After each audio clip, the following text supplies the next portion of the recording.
Grant Hollister raised his champagne glass and smiled the kind of smile that had never once cost him anything. Still alone, Amani? His voice carried across the ballroom like he wanted it to, like he'd rehearsed it. 10 years, and you still couldn't find a man willing to take you home? The laughter that followed wasn't loud. It didn't need to be. Amani felt it in her chest, that old familiar compression, like someone had placed both hands flat next her ribs and pushed. She had spent 10 years building herself back up from the last time Grant Hollister laughed at her. 10 years. And here, in a room full of people she had once called friends, it took him exactly 4 seconds to remind her where she had started. But Grant didn't know what was about to walk through those doors. And the man who was watching the footage from across the Atlantic, the man who would soon become the most dangerous problem Amani had ever faced, didn't know what she was capable of either. If you were standing in that ballroom tonight, wearing the dress you saved for, holding a glass you hadn't finished, and the one person who broke you 10 years ago walked up smiling like nothing ever happened, what would you do? Because Imani had thought about this moment, had imagined it in 100 different versions, but not one of them had prepared her for what actually happened next. Before we go any further, if you're new here, welcome. Hit that subscribe button right now, because the stories we tell on this channel are not the kind you find just anywhere. We go deep, we go real, and we never ever leave you hanging without a reason.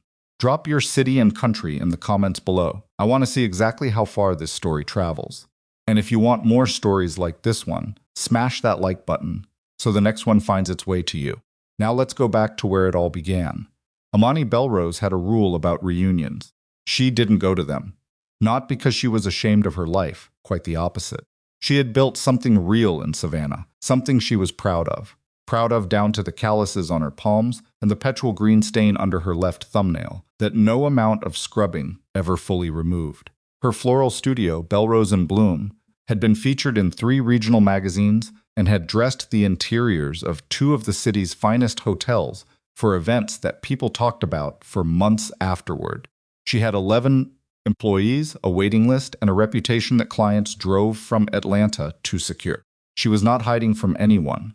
But reunions were theater, and the particular theater of her college graduating class was one she had absolutely no interest in performing inside. It was her best friend Darnell who finally broke her resistance, the way Darnell broke most things through relentless, affectionate, borderline exhausting persistence. Imani, baby, listen to me. He had shown up at the studio on a Tuesday afternoon with coffee she hadn't asked for and a look on his face she had come to recognize as preemptive guilt. I already RSVP'd for both of us. She had been elbow deep in a centerpiece arrangement 40 white ranunculus with trailing jasmine vine, and she had not looked up. You did not. I absolutely did. And before you say anything, I want you to know that I did it because I love you. And because I am tired of watching you let Grant Hollister occupy rent-free space in your head when you haven't even laid eyes on that man in a decade. She had looked up then. Grant isn't in my head. Darnell had given her the particular expression he reserved for statements he found both incorrect and unacceptably stubborn. You haven't been to a single reunion. Not the 5-year. Not anything. You are the most successful person from our entire graduating class, and you've let that man's ghost keep you away from every single one.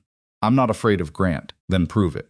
It was the wrong thing to say to her, and Darnell knew it even as it left his mouth, because Amani Belrose had never in her adult life been able to let a direct challenge sit unanswered, which was how she found herself 3 weeks later, standing in front of the full-length mirror in her bedroom at 7:15 in the evening, wearing a deep burgundy dress that her dressmaker had constructed specifically around the body she had, and not some imagined version of it.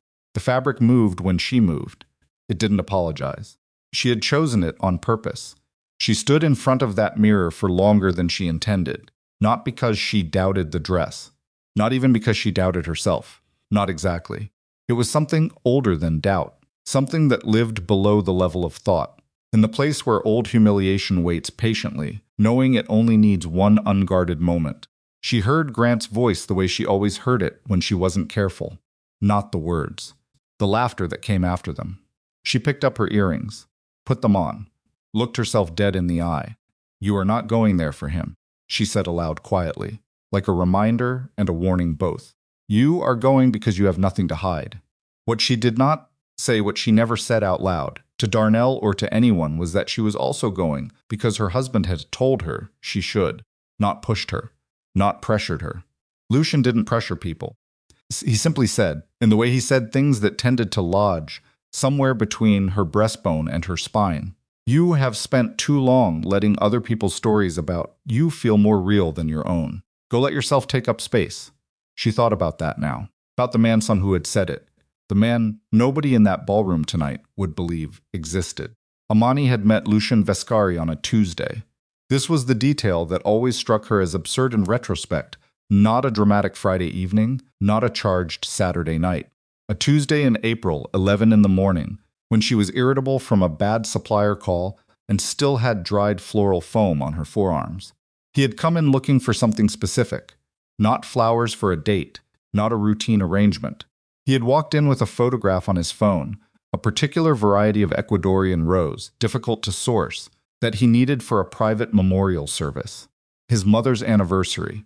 She had looked at the photo, looked at him, and said, I can get those. Takes 4 days minimum. He had said, I'll wait.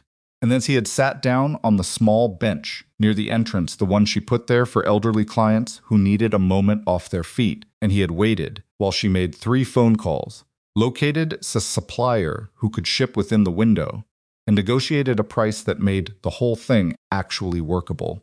He hadn't looked at his phone, hadn't checked his watch obsessively.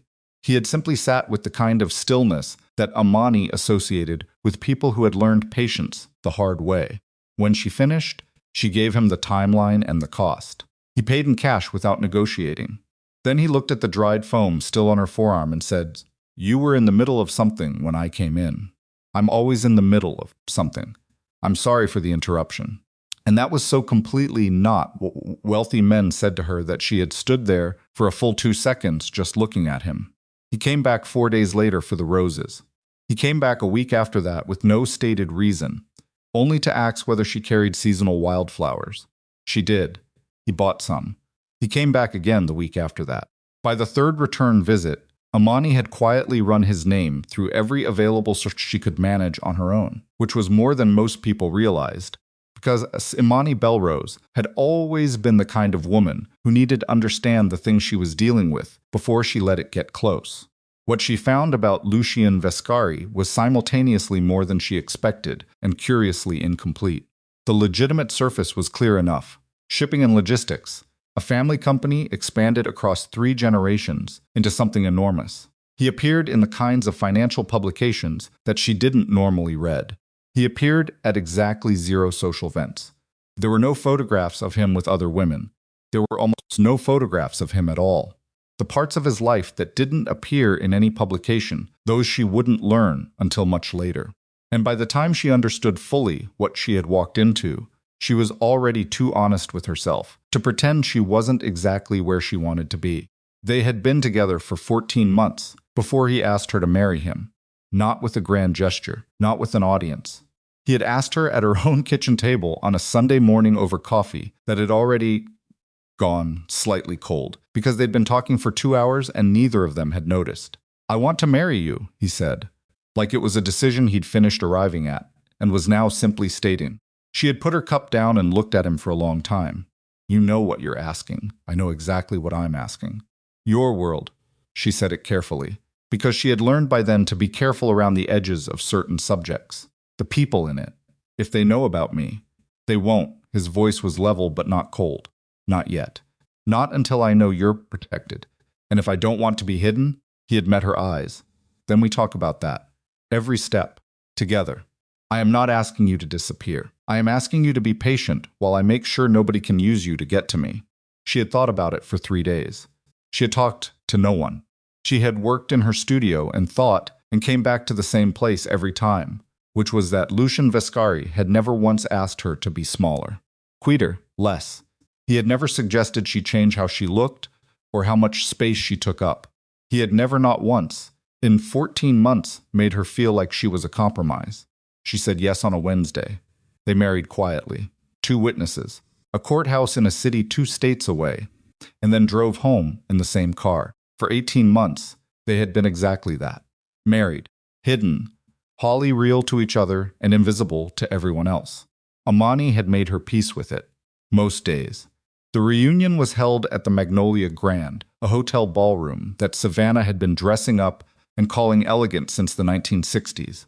Imani arrived with Darnell, which gave her both cover and a reliable source of dry commentary about everything and everyone in the room. "He's already here," Darnell said under his breath, almost immediately, with the particular tone of someone reporting the location of bad weather. Imani did not ask who, she already knew. Grant Hollister was standing near the bar with two men she vaguely recognized from their old friend group, and one woman she didn't know at all. He looked largely the same, a little softer around the jaw. The confidence, however, that had not softened one degree. If anything, it had calcified. He wore it, the way men wore things they had never once had reason to doubt. She kept her shoulders back and moved toward the opposite side of the room. She had conversations she genuinely enjoyed. A woman named Priscilla, who now ran a nonprofit and talked about it with infectious, real enthusiasm. A man named Jerome, who had apparently become a very good high school basketball coach and was honest about it in a way she found refreshing. She drank one glass of wine slowly. She stood straight. She was fine. She was, in fact, better than fine. And then the thing happened that she had not scripted. Grant appeared at her left elbow as though he had been orbiting her the entire evening, waiting for the right atmospheric conditions. Amani Belrose. He said it with a smile that was technically pleasant and actually nothing of the sort. "You look." A small pause that contained an entire sentence exactly the same. "Grant." She kept her voice neutral, nodded once. "Still running that flower thing?" "My studio." "Yes, that's great." He said it with the warmth of someone describing a child's crayon drawing. "Good for you." He glanced around her at the empty space beside her that he had clearly already noticed and was now ready to use. "So, where's the mysterious husband? Because there were some people—" He gestured vaguely toward the cluster near the bar, all of whom were now watching, who seemed to remember, "You mentioned something about being married." Amani felt the specific cold that came not from temperature but from recognition. She had mentioned it. Once, to someone she thought was a mutual acquaintance, months ago, because it had come up naturally, and she had been tired for one unguarded moment of holding it in. Word, apparently, had traveled. "You know how it is," Grant continued, and the smile was doing something different now, something that had stopped pretending to be friendly. "People talk. Someone said you were married to some big important man. Which I mean, good for you, Amani, I hope it's true. But I'll be honest." He tilted his head. "Nobody here can quite picture it." Someone laughed. She didn't look to see who. "Where's your husband, Amani?" The question landed like he'd meant it to. Open, mocking, ringed with just enough plausible deniability that he could call it innocent later. "Where's your husband?" She held his gaze for exactly 2 seconds. She had prepared for this. She had prepared for every version of this, the veiled comment, the backhanded compliment, the quiet dismissal. She had 100 answers. Ready, she had worked through this scenario in her head, calmly, and she knew how to handle it. What she had not prepared for was the sound that came from the direction of the ballroom's main entrance. It was not a loud sound. That was what struck her later, in retrospect. There was no announcement, no commotion. It was the quality of a silence that a room makes when something has entered that recalibrates everything in it. She watched it move across the faces of the people nearest the door first. A woman's expression changed, not fear, exactly, but a kind of alert attention. The kind a person gives to something that their nervous system has flagged before their brain has fully caught up. Then she heard the footsteps. Not hurried. Never hurried. Lucian walked like a man who had never needed to rush toward anything because everything eventually came to him or answered to him. He was in a dark suit that probably cost more than most of the cars in the parking lot, and he moved through the ballroom with the kind of deliberate calm that made the 5 men in dark clothing, walking at a measured distance behind him, look less like bodyguards and more like punctuation. Amani did not move. She stood exactly where she was and watched her husband cross the room toward her, and she felt 2 things simultaneously that seemed like they should have contradicted each other: a slow, warm uncoiling in her chest, and a cold current of something that was not quite fear, but was adjacent to it. Because Lucian being here meant something had changed. Something had shifted in the calculation he had spent 18 months maintaining. He had decided tonight that the protection of secrecy was worth less than something else. She would find out later, much later, that he had simply driven to Savannah and walked into a hotel ballroom because he was tired of being absent from her life in public.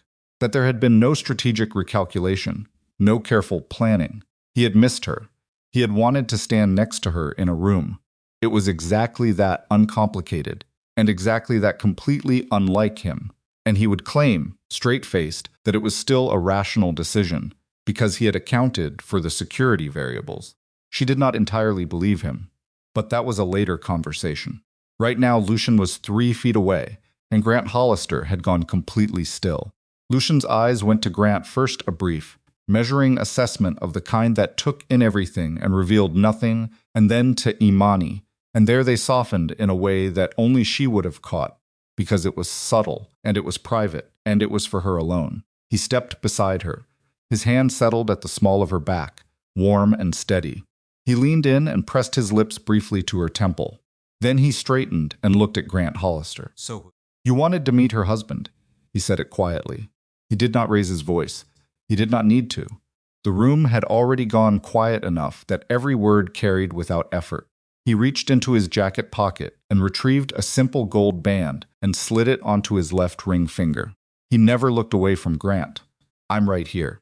Grant's expression went through several things in rapid succession. Imani watched it happen, the smile first, that reflexive, confident smile that had served him well for 39 years, and was now receiving information that it had no framework to process. Then confusion. Then something that looked like an attempt at recovery. Then something she had never quite seen on his face before. Awareness that he had miscalculated. Behind her, somewhere in the room, she heard the sound of several phones being raised. None of that mattered yet.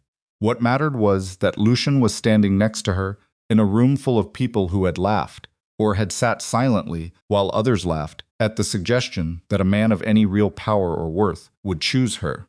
And the most feared man she had ever known, the man whose name moved through certain rooms, the way weather moved through open country, had walked into a hotel ballroom on a Tuesday night and put on his wedding ring in front of witnesses, for no reason more complicated than because she deserved to be stood next to. Grant opened his mouth. He closed it again. Lucian simply watched him. "I think you had a question," Lucian said. His voice was entirely pleasant, about where her husband was. The silence in the room was the kind that pressed. Grant Hollister said nothing. For possibly the first time in his adult life, Grant Hollister had absolutely nothing to say. Darnell, from somewhere to her left, made a sound that was almost successfully swallowed. She would tease him about that for months. Imani looked at her husband. Lucian turned to her. Something passed between them that required no words. Because the thing she had spent 10 years building independently, and the thing he had spent 10 years building independently, had been quietly, privately, becoming the same thing, and tonight, for the first time, the room could see it. But what neither of them knew, what they could not yet know, was that several of those raised phones had already transmitted what they'd captured. Across an ocean, in a different time zone, in a room Imani had never seen and never would have been able to find, a silver-haired man with cold, flat eyes looked at a video on a tablet screen. He watched Lucian Vescari cross a ballroom. He watched him put on a wedding ring. He watched his face when he looked at his wife, and Victor Sarnoff, who had been searching for Lucian Vescari's vulnerability for 6 long years, sat back in his chair, set the tablet down, and smiled. It was not a smile that meant anything good for anyone in that ballroom. It was the specific smile of a man who had just seen a door open that he had been certain was permanently locked. He reached across the desk and picked up his phone. "Find out who she is," he said. "Everything. Where she works, what she owns, who she loves." A pause. "Start with the flowers." The video had been uploaded to 3 different platforms before midnight. Imani didn't know that yet. She was still in the ballroom, standing next to Lucian, holding a glass of water she hadn't drunk, watching the room pretend it hadn't just witnessed something it would be talking about for years. Grant had disappeared, slipped sideways into the crowd, the way men like him always did when the ground shifted beneath them, without acknowledgement, without apology, just gone. The cluster near the bar had dispersed. People were making careful efforts to look at anything, except Lucian's security detail, which was a challenge, because 5 large men in identical dark suits, standing in a semicircle in a hotel ballroom, were not easily ignored. Darnell had materialized at her side, approximately 90 seconds after the moment, and had not said a single word. He was just there, shoulder warm, against hers, which was the only kind of support she actually needed right then. Lucian's hand was still at the small of her back. He was talking quietly with a man she recognized as Marco, his head of security, a conversation conducted in short, clipped exchanges, with the practiced efficiency of 2 people who had learned to communicate entire paragraphs in 3 words. She caught fragments, not enough to understand the specifics, enough to understand the tone, which was measured but not relaxed. "We should go," she said, not loudly. Lucian looked at her. 5 minutes. Lucian. 4. She might have pushed back, but she saw something in his face that she had learned to read in 2 years of marriage, not fear. Because Lucian Vescari genuinely did not experience fear in the way ordinary people did, or if he did, he had long since rerouted it into something else entirely. What she saw was the particular set of his jaw that meant he was running calculations and didn't love any of his current answers. She gave him 4 minutes. They left through a side entrance. The car was already there. She asked him in the car. She waited until Marco had gotten into the vehicle behind them, and the doors were closed, and the city was sliding past the windows, and then she turned and looked at her husband directly. "What's wrong?" It wasn't a question. She had stopped phrasing things as questions when she already knew the answer was yes. Lucian was looking out the window. He had one hand resting on his knee, very still. That stillness again, the kind that in anyone else she might have read as calm. In him, she had come to understand it as the opposite. It was the stillness of a man actively deciding how much to say. "There were phones out," he said. "I noticed. The footage will circulate. I assumed that." He turned from the window then and looked at her, and she saw the thing he was actually trying to say underneath the thing he was actually saying, which was that he had walked into that ballroom on an impulse, a real, human, sloppy impulse, and he was not a man who operated on impulse. And the impulse may have cost them something. She didn't say that. He already knew it. "How bad?" she asked instead. He was quiet for a moment. "Manageable. Probably. Lucian. I don't know yet." He said it flat, which for him was the equivalent of a confession. "I need to make some calls when we get home." She nodded, looked back out her own window. Savannah moved past them, the old live oaks, the night-draped squares, the city she had built her life in, and she felt a specific tiredness that wasn't about the evening. It was older than the evening. It was the tiredness of a woman who had spent 2 years loving, someone who existed at the center of a universe of risk, and who had made her peace with that genuinely, except for the moments when the risk moved close enough to touch her own life, and not just his. "I'm not angry," she said. Not because she felt the need to reassure him, but because it was true, and he deserved to know it was true. He reached over and took her hand. Said nothing, that was enough. The calls he made that night lasted until 2 in the morning. She fell asleep to the sound of his voice moving through the house in low registers, too distant to make out words, and woke at 6:15 to find the other side of the bed empty and already cool. She lay there for a moment, looking at the ceiling, running through the previous evening with the clear-eyed efficiency that had always been one of her better qualities. She was not a woman who required time to orient herself. She woke up ready. She showered, made coffee, got to the studio by 8:30, which was 30 minutes earlier than any of her employees. The studio was on a narrow street in the historic district, a converted carriage house with original brick that she had spent 3 months and more money than was reasonable restoring to something close to its original. Bones before she'd layered her own aesthetic over it. Walking through that door every morning was still, after 4 years, the thing that most reliably settled her. The smell of it, green and cool and living. She was arranging a sympathy order, 40 white lilies for a funeral director, who was one of her regulars when her assistant, Talia, arrived at 9 sharp. Talia Monroe had worked for her for 2 years. She was 24, meticulous, and possessed of a specific kind of organizational intelligence that made her invaluable. She remembered every client's preferences, kept the supplier database updated, without being asked, and had an almost alarming ability to sense when Amani needed to be left alone, versus when she needed coffee brought to her wordlessly. She was the best assistant Amani had ever had. Talia came in, clocked Amani's posture, and immediately went to start a second pot of coffee without saying anything. "You saw it," Amani said. Not a question.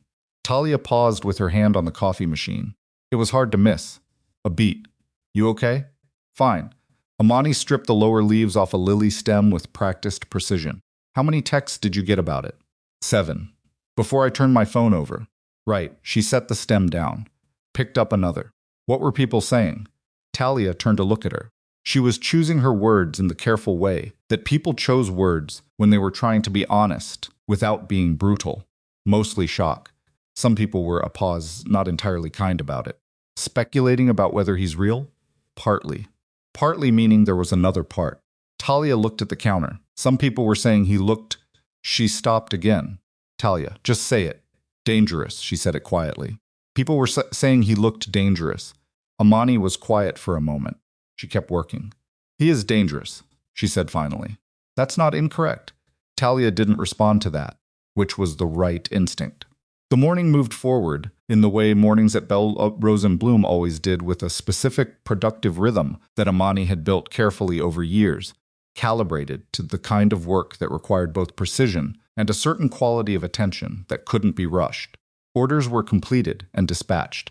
A new client consultation ran 45 minutes and resulted in a contract for a significant anniversary party in October.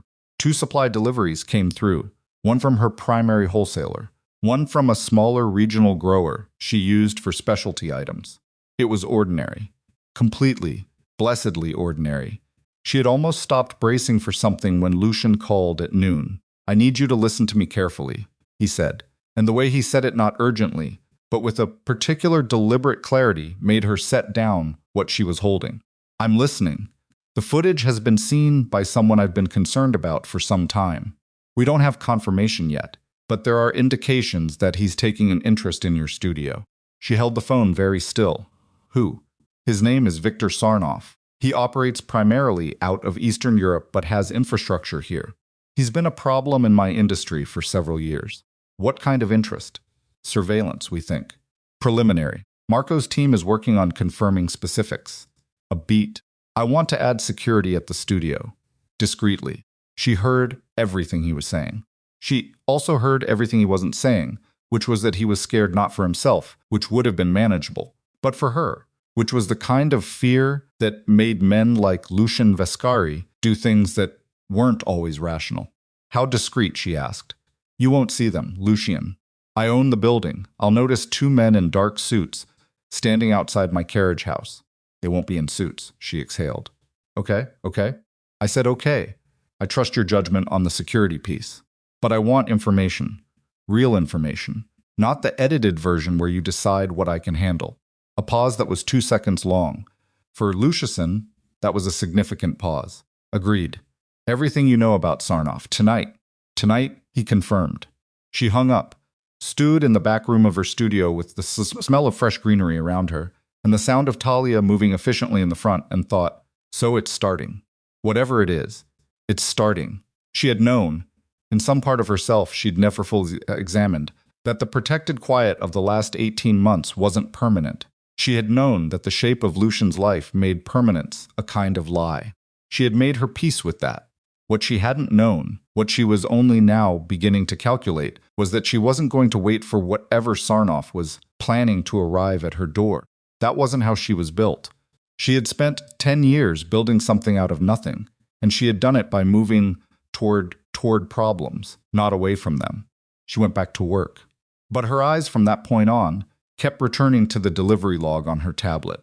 The routes, the times, the suppliers. Something was already bothering her. She couldn't name it yet. 2 days later, she found the first orchid. It was tucked inside a delivery from her secondary wholesaler, a supplier she'd worked with for 3 years. No problems. Reliable invoicing. A standard weekday order. Mixed greens, seasonal blooms, 2 varieties of spray roses. And nested between the second and third layer of the packing, where it had no business being, was a single white orchid, Phalaenopsis. immaculate. Not a supplier error. Supplier errors were wilted stems, wrong quantities, wrong colors. Not a perfect specimen of a flower that wasn't on any invoice she'd placed in the last 6 weeks. She stood holding it in the back room for a long moment. Then she photographed it, noted the delivery batch number, and put it in a vase on her workbench. She told herself it was probably nothing. She also kept the photograph. The second orchid arrived 4 days after the first. Different supplier. A grower she used only occasionally for unusual seasonal requests. Same story. It was packed inside an order she'd placed legitimately, tucked where it wasn't supposed to be, perfect and white and completely unexplained. The third came 3 days after that. The fourth 2 days after that. By the time she found the fourth one, she had already pulled every delivery manifest from the previous 6 weeks and spread them across her work table at home on a Saturday morning, while Lucien was somewhere in the house on a call. She had her laptop open. She had a legal pad. She had 4 photographs of 4 identical orchids from 4 different suppliers. She was not panicking.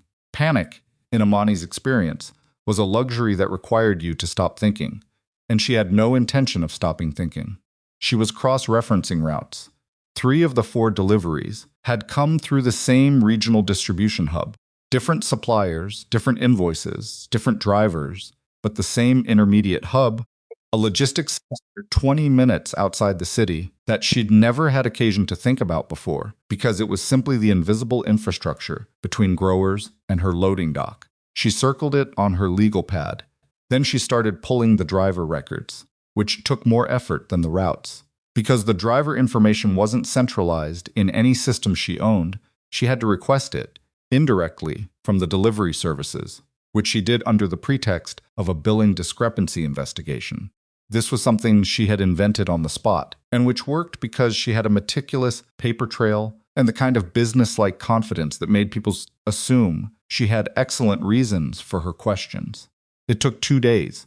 When the records came back, she found something that made her go very still in her office chair. 2 of the 4 deliveries had been made by drivers who were not regular drivers for those services. Substitutions. Listed simply as contractor fill-in the scheduling logs. No further information available, she was told, because contractor records were maintained separately. She wrote that down, underlined it twice. Then she called Lucien. He picked up on the second ring, which wasn't unusual. What was unusual was that when she started explaining what she'd found, he went quiet, in a way that was different from his regular, listening quiet. Tighter, more alert. She laid it out methodically. The orchids, the hub, the drivers. When she finished, he said, "Send me everything." I already did. Check your email. A brief pause. When did you send it? 20 minutes ago. While I was still talking to you. Another pause. She could hear him thinking. Amani, how long have you been working on this? A week. You've been working on this for a week. Yes. Without telling me. I'm telling you now. I didn't have enough to tell you before. I don't bring you half-finished work. She paused. You don't either. He made a sound that was close to a laugh, but hadn't quite made it. No, I don't. He was quiet for a moment. This is Sarnoff's entry point. He's been using your supply chain to run surveillance on my warehouses. The drivers, the substitute drivers, they're not delivery people. I know. They're scouts. They're mapping my security rotations. I figured that. Amani. His voice had changed, still level. But there was something underneath it now, not anger, not at her, but the specific kind of controlled fury of a man who has realized exactly how close something got without his knowledge. He used your business as cover. Yes. He assumed nobody would. Nobody would pay attention to a fat black florist. She said it without heat. Flat, factual. The way you state, something that you have already fully processed. He assumed I was furniture, invisible infrastructure, something to route information through, without any risk of being noticed. She paused. He was wrong about that. The silence on the line lasted several seconds. Send me the driver documentation, Lucien said. The hub information. All of it. I already did. I'm going to need you to not do anything else with this until Marco and I have had a chance to look at what we're dealing with.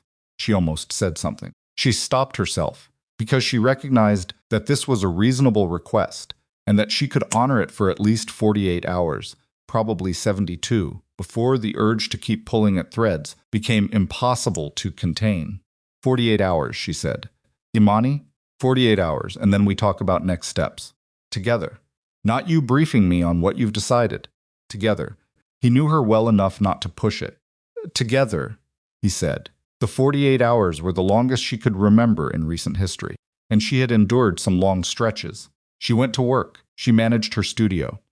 She had a consultation on Tuesday morning that she barely remembered afterward, which was unlike her. She prided herself on being present with clients. She kept her phone face up on her workbench in a way she normally wouldn't have, which Talia noticed but didn't comment on. Talia had been quieter than usual all week. Imani had attributed it to the aftermath of the reunion footage, which had generated enough ambient noise in their social circles that it was hard to avoid entirely. She hadn't pushed. Talia was private about things she was working through, which was a quality Imani respected, because she shared it. What she didn't know, couldn't have known yet, was that Talia Monroe had been receiving phone calls for the past 3 weeks, from a number she didn't recognize. That the calls had started as questions. That the questions had become requests. That the requests had become something else entirely by the time she understood what she had already given away. Talia knew the delivery schedules. She knew the suppliers. She knew the routes. She knew which orders went where and when and through which logistics centers. She knew all of this because knowing all of this was her job, and she had done her job beautifully, and she had not understood, had genuinely, desperately, not understood what the man on the phone was actually using the information for. She understood now, and the knowledge was sitting inside her chest, like a stone. She couldn't move and couldn't put down. On Tuesday afternoon, she made an error, a small one. She transposed 2 digits on a delivery confirmation, the kind of minor mistake she never made, which was precisely why Imani noticed it. Hey, Imani held up the confirmation form, Talia. This address, Talia looked at it. Her face did something that lasted approximately 1 second before she corrected it. Sorry, I'll fix it. It's fine. Are you okay? Yes. Long week. Imani looked at her for a moment. Not long. Just long enough. Okay, she said, and let it go. But she filed it. The way she filed everything. Marco came to the studio on Wednesday morning. He arrived in a car that was ordinary enough not to attract attention, wearing clothes that were ordinary enough not to attract attention, and Imani let him into her back office without comment because she had been expecting him. He laid it out on her work table in the space she had cleared between 2 orders that still needed finishing. Photographs, schematics, a timeline. Sarnoff's men had been using the fake deliveries to map 3 Alucio's warehouses, the timing of security sweeps, the shift changes, the gaps. The distribution hub was a legitimate business that had been quietly compromised. The hub manager, Marco explained, was in significant personal debt and had been offered a solution to that problem by people he hadn't understood were dangerous until the solution was already accepted. Sarnoff was building toward something. The surveillance had a shape to it. The shape pointed at a specific location, a warehouse on the south end of the port district, where 3 of Lucian's senior people were scheduled to convene in 11 days. He's planning a hit, Marco said. He said it the way he said most things, without inflection, which was how Imani had come to understand that inflection was not a reliable indicator of severity in this world. At the warehouse. We believe so. We don't have confirmation on the timing yet. She looked at the schematic of the Port District warehouse. She looked at the timeline of the fake deliveries, which Marco had mapped against the actual security rotations at each location. The pattern was meticulous. Whoever had designed it was patient and thorough. He's been planning this longer than 3 weeks, she said. Marco looked at her. We think 4 to 6 months, and he needed cover here for the last phase. The detailed local surveillance. She traced the route from the hub to the warehouse with 1 finger, not touching the paper. Close-range observation, routes, timing windows. Yes. She looked up, and my studio gave him that. Marco held her gaze. Your studio gave him access to the routes and timing windows. Yes. The hub sits at a useful node point for both your supply chain and the approach routes to the warehouse district. The silence in the room was the particular quality of 2 people who have just looked at the same bad thing from different angles and arrived at the same conclusion. Lucian wants you here, Marco said. Protected. Off-site from the studio until we've resolved this. Imani looked at him. She kept her voice entirely even. No. Marco's expression didn't change, but something behind his eyes adjusted. Mrs. Vescari. No, I understand the protective instinct. I don't live in the studio. I will take appropriate precautions. But I am not going to lock myself in a house and wait for other people to handle a situation that started in my building. She paused, and I want you to tell Lucian that I said that, clearly, in those words, so that we don't have to have a phone call about it tonight. Marco looked at her for a 3 count. He'll want to discuss it. I know. Tell him I'll be home by 7, and we can discuss it then. She turned back to the layout on her work table. Does Sarnoff know yet that his supply chain access has been identified? We don't believe so. So he still thinks the channel is clean. As of this morning, yes. She was quiet for a moment. The thing that had been forming at the back of her mind for the past 48 hours, the thing she hadn't named yet because she'd been waiting for more information, was beginning to take a shape she could work with. Good, she said. Keep it that way. Marco looked at her with an expression she hadn't seen on his face before. It took her a moment to identify it. It was assessment. The specific, calibrated assessment of a man deciding whether to revise his opinion of someone. Mrs. Vescari, he said carefully, what are you thinking? She looked up from the schematic. I'm thinking, she said, that he built his entire operation on the assumption that I wasn't paying attention. A pause. I want to talk to Lucian about what we can do with that assumption before he loses it. Marco was quiet. Tonight, she said, 7 o'clock. She turned back to her work. She had 3 delivery manifests open on her tablet, 2 completed orders on her bench.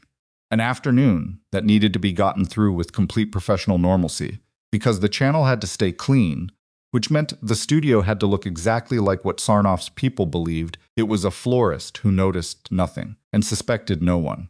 She picked up a stem, started working, and did not let herself think about the look on Tasia's face when she had corrected the transposed address. The way her hands had been just slightly unsteady. The particular quality of her silence all week. Not yet. She pushed it down, focused on the flowers. But it was there, at the back of everything, waiting the knowledge that someone inside her studio had let the wrong people in, and that the answer to who and why was closer than she wanted it. She got home at 6:53. Lucius was already in the kitchen, which was unusual. He was not a man who spent time in kitchens. He was standing at the counter with a cup of coffee that had probably gone cold 20 minutes ago, and he was looking at his phone, and when she came through the door, he looked up, and the first thing he said was not hello. Marco told me what you said. I assumed he would. She set her bag down, took off her jacket. So we can skip the part where you tell me it's too dangerous and go straight to the part where we figure out what we're actually going to do. He set the phone face down on the counter, looked at her. Imani, don't. She said it quietly, but with enough weight behind it that he stopped. I know what you're going to say. I know you mean it. And I need you to hear me when I tell you that locking me away somewhere safe while you handle this is not something I'm willing to do. Not because I don't understand the risk. Because I understand it better than anyone in this situation except possibly you, and I am not without value here. He was quiet for a moment. The particular quiet that meant he was not dismissing what she'd said, but was also not finished thinking about it. The supply chain access, he said finally, is still clean. Sarnoff doesn't know we're on to him.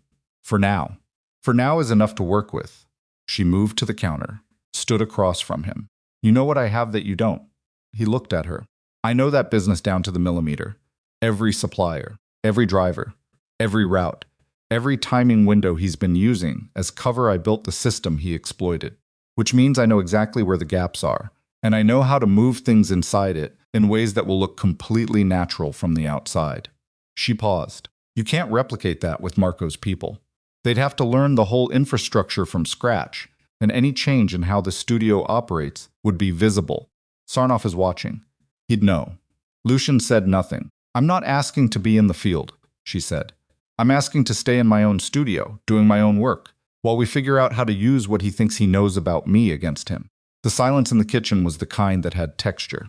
She could feel him working through it, the security calculus on one side, and something else on the other side, something that was less rational, and more about the way his jaw was set, and the fact that it had been cold for 20 minutes and he hadn't noticed. If anything moves in a direction we don't control, he said. You pull back immediately. Agreed. Not a discussion, not a negotiation. Immediately. Lucian agreed. He looked at her for a long moment. The kind of look that was doing something more than looking. He built his operation on the assumption that you weren't paying attention, he said slowly. Yes, and you want to exploit that. Before he figures out we're onto him and it disappears. She held his gaze. Yes. Another silence. Then something shifted in his expression, not quite relief, because the situation didn't allow for relief, but a kind of recognition. The specific recognition of a man who has just remembered, not for the first time, that the woman he married is not someone who needs protecting so much as someone who needs room to operate. Tonight, he said, we sit down with Marco and we build this out properly. Nothing moves without a full plan. Tonight, she agreed. She reached across the counter and picked up his cold coffee and poured it down the sink and made him a fresh cup. He watched her do it. Neither of them said anything else, because they didn't need to. The meeting with Marco lasted 3 hours. They sat at the dining room table with laptops and printed manifests, and a city map that Marco had brought rolled inside a cardboard tube, and they went through everything methodically. What Sarnoff's team knew, what they'd mapped, what the fake delivery drivers had been able to observe and over what time frame. The warehouse on the South Port District, the target, 11 days out, and the 3 men who were scheduled to be there. Lucian's people had names now for 2 of the substitute drivers. Both had verifiable connections to a logistics company that was a known front for Sarnoff's European operations. That connection, Marco explained, had taken 4 days to trace and had required the cooperation of people in 2 different cities who owed Lucian Vescari significant favors. The hub manager, Amani, said. She had been listening, mostly, for the first hour, building the complete picture before she spoke. You said he accepted help with a debt problem. Correct. How much does he actually know about what he agreed to? Marco considered this. Based on what we've learned, we believe he understood he was providing access to a logistics channel. We don't believe he understood the end application. So he's not loyal to Sarnoff. He's just scared and compromised. That's our read, yes. She looked at the manifest spread in front of her. Then we can use him. She said it without drama. The way she would have said they could use a particular type of flower for an arrangement where something else had fallen through. Not against Sarnoff directly. But if we need to move information through that hub in a controlled way, information that looks exactly like normal operational data, because it comes through the same channels, Sarnoff has already validated he's the conduit. Marco looked at Lucian. Lucian was looking at the map. A false delivery schedule, Lucian said slowly, like he was testing the weight of it. More than that. Amani leaned forward. A complete false operational picture. If Sarnoff has been watching my supply chain, then my supply chain is what he trusts. He's built his attack plan around timing and route information he got through my studio. So if we change the information in the supply chain carefully, consistently, in a way that matches the pattern of everything he's already seen, he'll update his plan around what we give him. The room was quiet. You're talking about redirecting his entire attack, Marco said. I'm talking about giving him a delivery schedule that tells him exactly what we want him to believe. She tapped the map, the port district, the warehouse, and about making sure that wherever he sends his people, we're waiting for them. Marco looked at her with the same expression he'd worn in her studio that morning, that recalibrating expression. Lucian set down the pen he'd been holding. It has to be clean, he said. If anything looks off, if there's any inconsistency in how the information flows, he'll know we're feeding him. I know, she met his eyes. That's why it has to come from me, through my actual channels, not a simulation of them. Lucian held her gaze for a long time, long enough that she felt the weight of what they were deciding, not just strategically, personally. He was deciding whether to put her at the center of something that could go wrong in several directions, and she was asking him to decide yes, and they both understood exactly what that meant. 11 days, he said finally. Probably less. We don't know his exact timetable. Then we start tomorrow. She went to work the next morning and did not behave any differently than she had behaved on any other Thursday in the past 4 years. This was harder than it sounded. The studio was where she felt most like herself, which made it the place where pretending was most uncomfortable. She knew which walls had eyes now, not literally, but functionally. Sarnoff's people were watching the operation. Maybe through the hub. Maybe through a contact she hadn't identified yet. She moved through her own space with a new layer of awareness beneath the ordinary one. A constant low-frequency monitoring that she couldn't turn off and didn't let show. Talza was in at 9, quiet, competent, careful. Amani watched her without watching her. The thing she had pushed down 2 days ago, the transposed address, the unsteady hands, the particular quality of that week's silence, had not stayed down. It had moved. It was now sitting directly behind her sternum. And every time she looked at Talia, it pressed a little harder. She wanted to be wrong about it. She ran through every alternative explanation she could construct. Talia was having problems at home. Talia was going through something personal that had nothing to do with any of this. The transposed digits were a one-time error from someone who was tired. The silence was grief, or a bad relationship, or money trouble, or a dozen ordinary human things. She wanted all of that to be true. She kept watching. On Friday, the 5th orchid arrived. She found it herself in the back, in the second layer of a delivery from a supplier she hadn't used in 6 weeks, a small specialty grower she'd called specifically for a custom order, a one-off whose information was not in the regular supplier rotation. She stood holding it for longer than the others. Because Talia had been the one to arrange that call. Talia had the supplier's contact information. Talia had placed the order on her behalf because Imani had been in a consultation when the window opened. She put the orchid in the vase with the others. She did not say anything. She went back to work. The confrontation when it happened was not dramatic.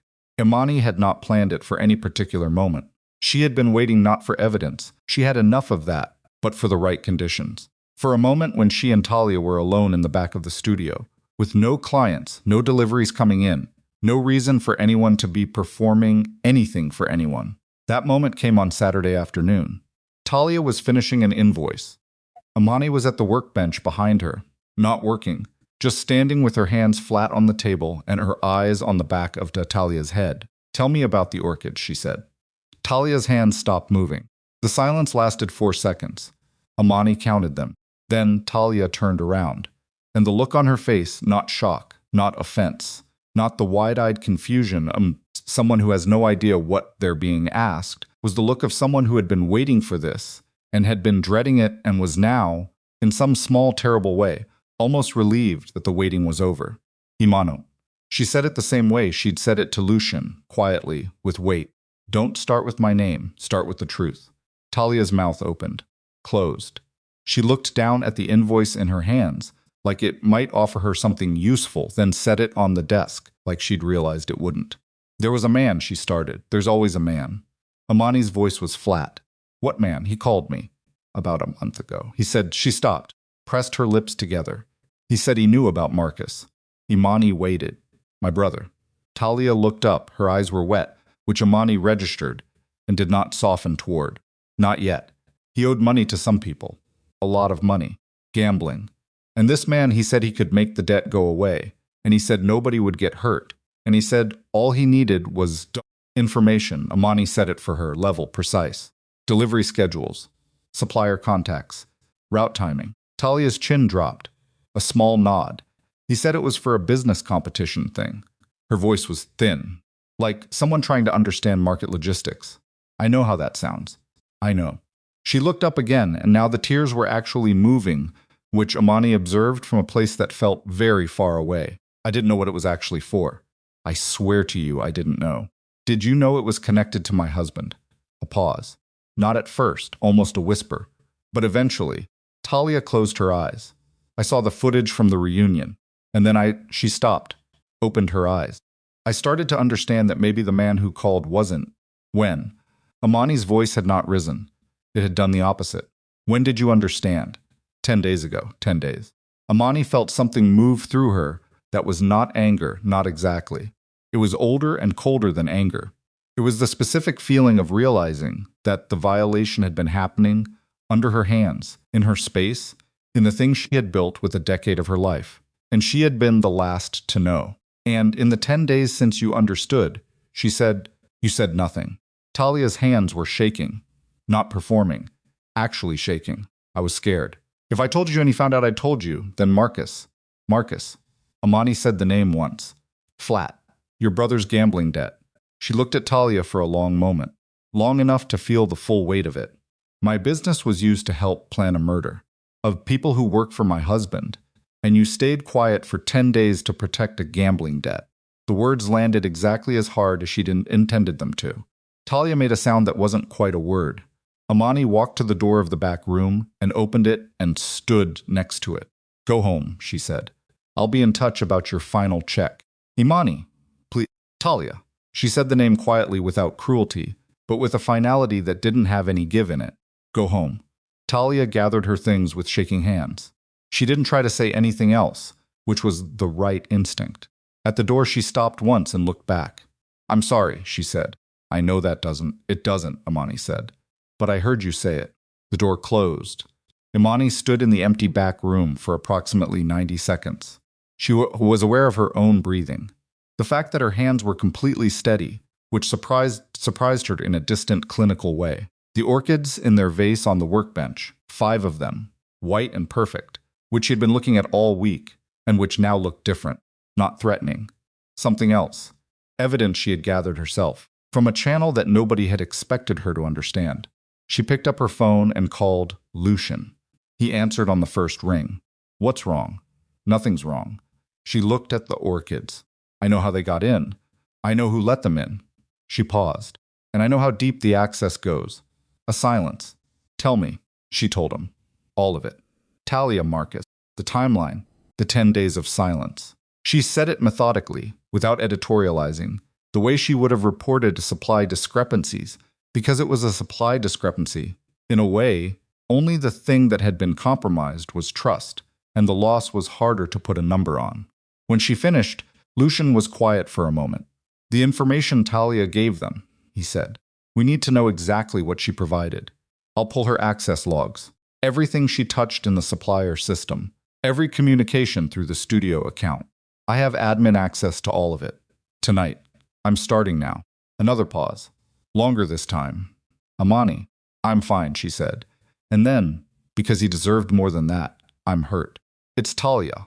I trusted her for 2 years. She looked at the orchids again.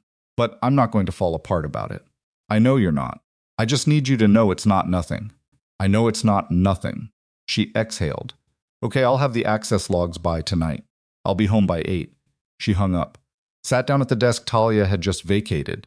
The invoice Talia had been working on was still there, half finished. She moved it to the side, opened her laptop, and pulled up the studio's administrative back end. She started pulling logs.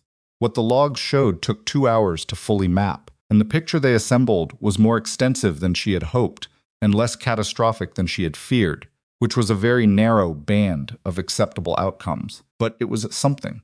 Talia had provided delivery scheduling data covering a 6-week window. She had provided contact information for 4 suppliers, including the specialty grower she had provided, and this was the one that made Amani set the laptop down for 30 seconds and look at the ceiling, a general summary of the studio's high-traffic delivery windows. The times of day when multiple vehicles were coming and going, when the loading dock was busiest, when the neighborhood immediately around the studio was fullest of ordinary commercial movement.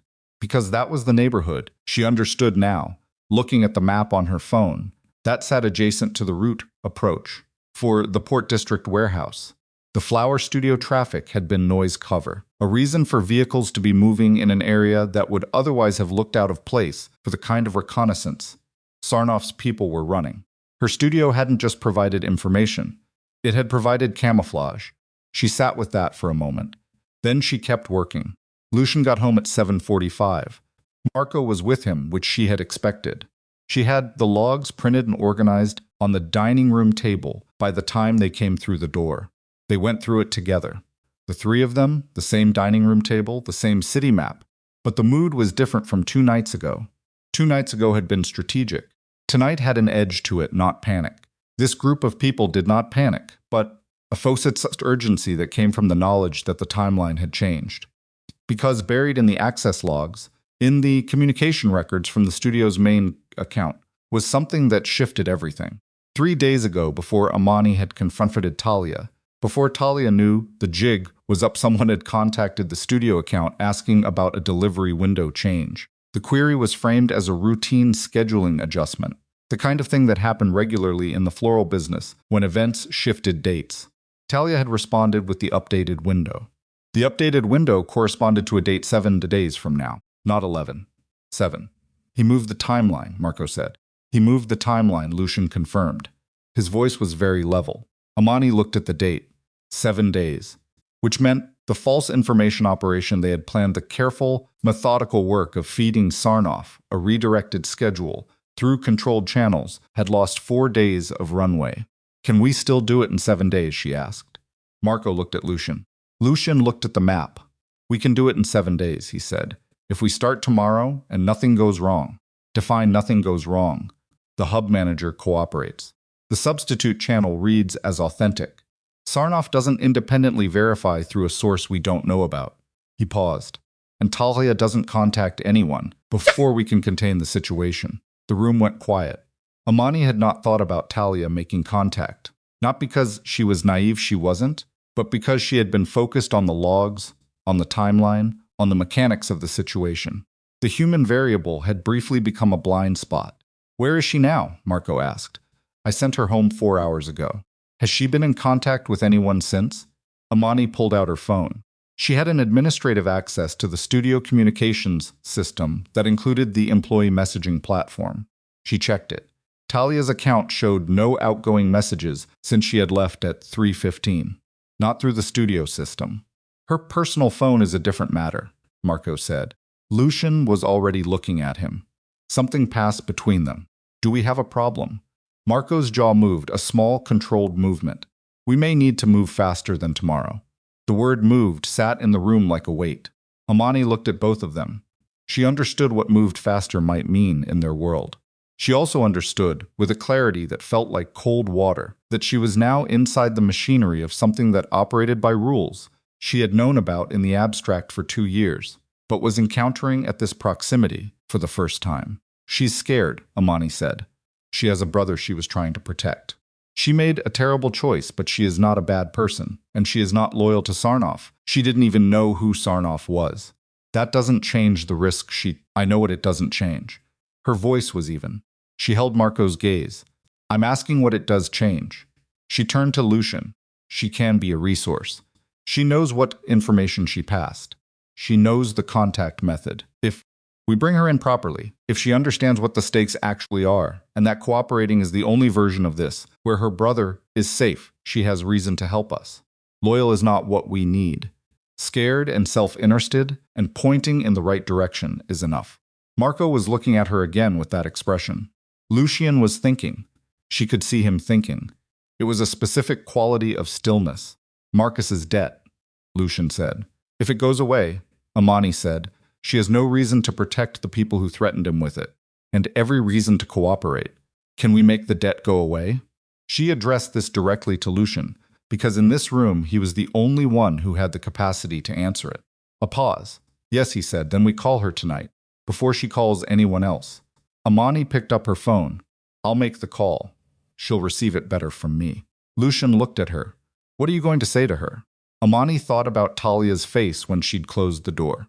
The sorry that didn't fix anything. The genuine terror underneath the tears that hadn't been performance. She thought about a 24-year-old woman who had made a catastrophic decision trying to save her younger brother, who had spent 10 days carrying it alone, who had been used by the same people, who had used Amani's entire business without her knowledge. The situations weren't the same. What happened in Amani's studio was a violation she wasn't going to minimize or forgive easily. That was real, and it would take time. But she understood, in the way that only people who had been underestimated and exploited really understand, what it was to be the person that dangerous men assumed they could use without consequence. I'm going to tell her the truth, Amani said. All of it. And then I'm going to give her the chance to do something useful with the worst mistake she's ever made. She found Talia's number. She pressed call. It rang 3 times. Then, Imani. Talia's voice was raw. She had been crying, or had been close to it for hours, which was audible in the specific thinness of how she said the name. Don't hang up, Imani said. I need you to listen to me, and then I need you to make a decision, and I need you to make it tonight. A silence. Okay, Talia said. Small, frightened. Amani took a breath and told her everything.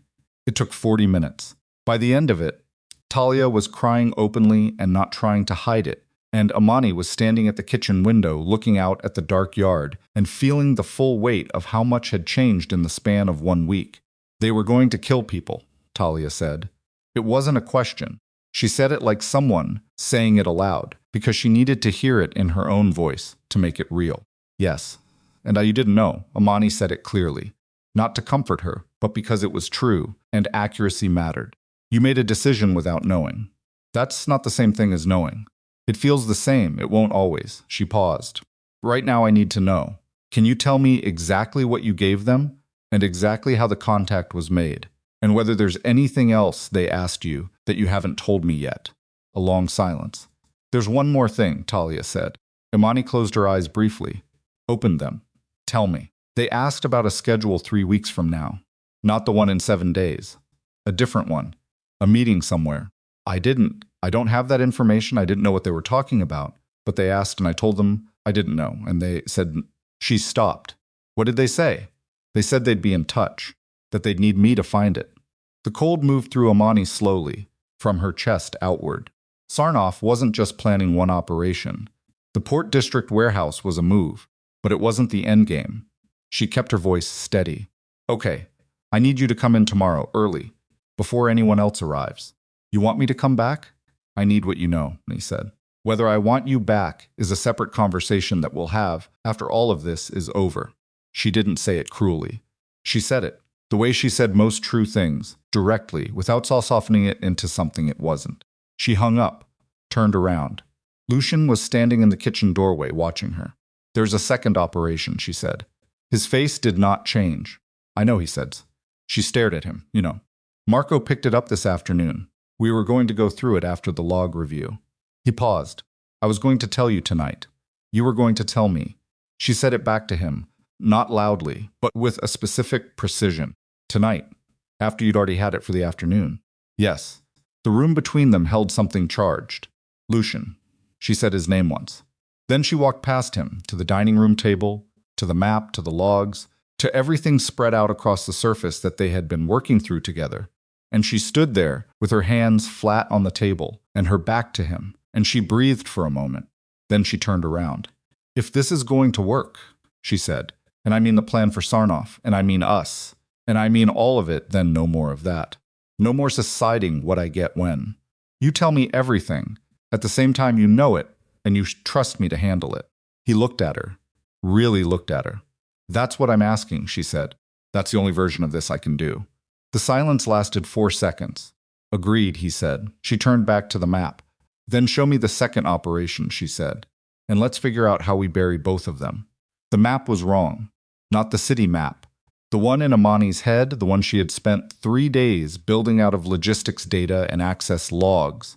And Talia's trembling, guilt-soaked recollections that map had a gap in it, and she found the gap at 11:40 on a Tuesday night, when she should have been asleep and wasn't, sitting at the dining room table alone, with a cold cup of tea and a tablet showing 6 weeks of delivery manifests. The second operation Lucian had described a meeting, somewhere 3 weeks out, had no location attached to it. Sarnoff's people had asked Talia for information she didn't have, which meant he was sourcing that location from somewhere else, which meant there was another channel she hadn't found yet. She wrote it down, circled it, set the tablet face down, went to bed at midnight, lay there until 1:15, got up and made more tea. The 6 days before the Port District operation moved with a specific quality of compressed time that she had never experienced before, not even in the worst deadline stretches of her busiest seasons, not even during the first year of running the studio when she had sometimes worked 30 hours without stopping. Those had been long. This was different. This was time that felt like it was being held under pressure, like it might crack. She was at the studio every morning by 8. She ran the operation exactly as it had always run. She smiled at clients. She completed orders.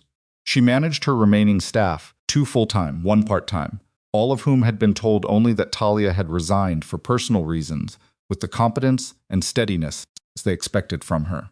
Talia came in through the back entrance at 7 each morning, before anyone else, and sat with Amani at the work table, and they went through everything. Every contact method Sarnoff's people had used, every question they'd asked, the precise wording, as well as Talia could recall it, of every exchange. Amani wrote it all down by hand in a notebook that she kept in her bag and never set down. Those morning sessions were not comfortable. They were not supposed to be. Talia arrived each day looking like she hadn't slept, which was accurate, and worked with the focused desperation of someone who understood that this was the only useful thing she could do with what she'd done. She didn't try to process it emotionally in front of Amani. She didn't ask for forgiveness again. She answered questions, provided details, and left through the back before 8. Amani did not know how she felt about Talia during that week. She was aware that how she felt was not the most important variable. She was that the situation required her to hold two things at once: the real injury of the betrayal, which was not small and wasn't going to become small just because it was inconvenient, and the practical reality that Talia's knowledge was a resource they needed. She held both. She didn't resolve them.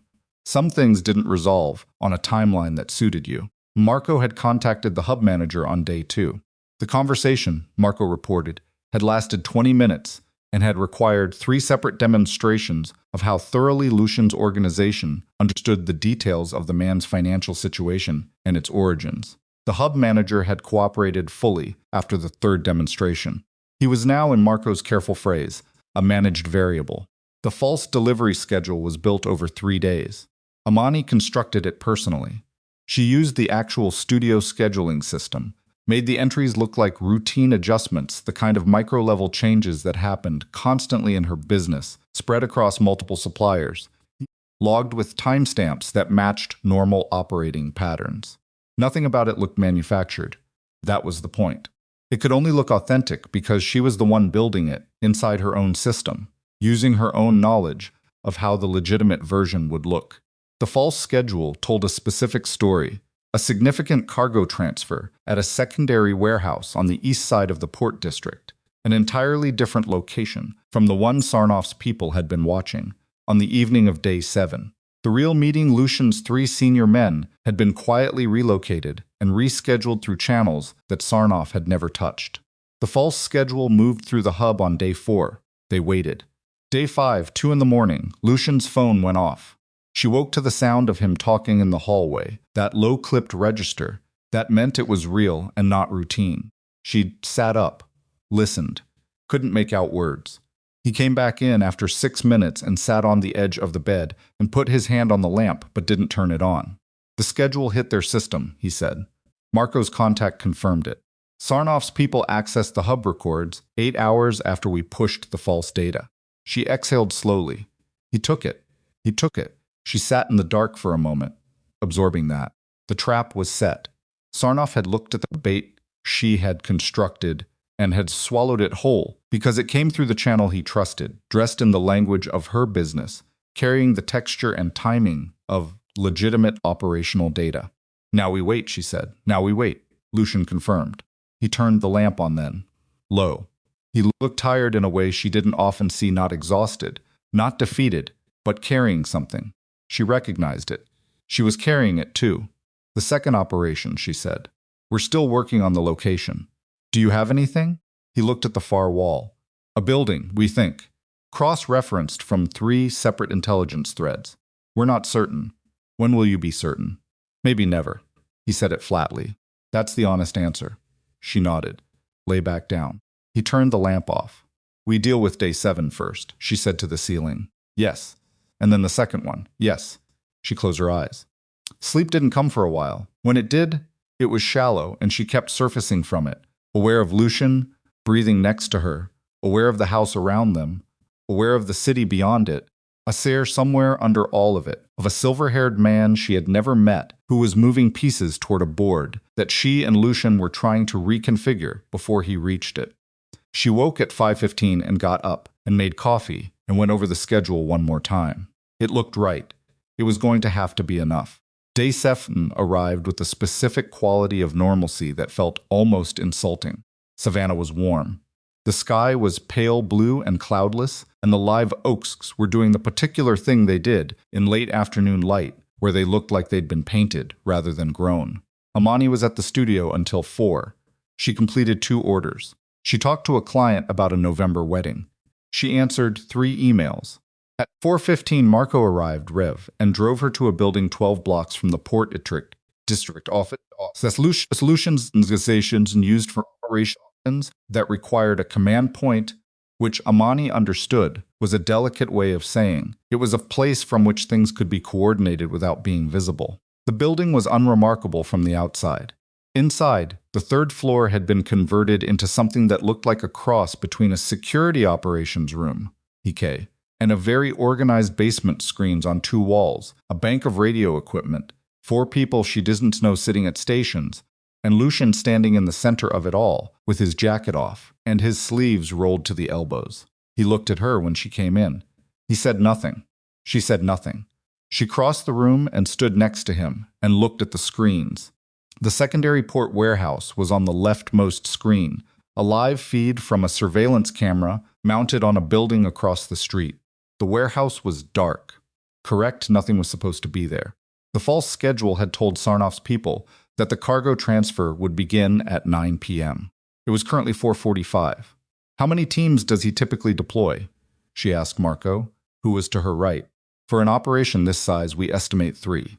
1 primary strike unit, 1 perimeter, 1 extraction. So between 12 and 20 people. Conservatively. Yes. She looked at the screen. The dark warehouse. The empty street. And your teams are already in position. Since noon, Marco said. She nodded. Looked at the other screens. Traffic cameras, mostly. 2 feeds she didn't recognize that showed interiors warehouses, she thought. Different locations. Probably staging points that Marco's people were watching. Lucian had not moved since she'd come in. He was watching the screens with the kind of concentrated stillness that she had by now learned to read as active, not passive. He was processing everything simultaneously. She had seen him do this in smaller contexts at the dining room table, working through problems, and it had always struck her as a particular quality of intelligence, the kind that didn't need to narrate itself. She found a chair and sat in it and prepared to wait. The first 4 hours were quiet in the way that pressure is quiet.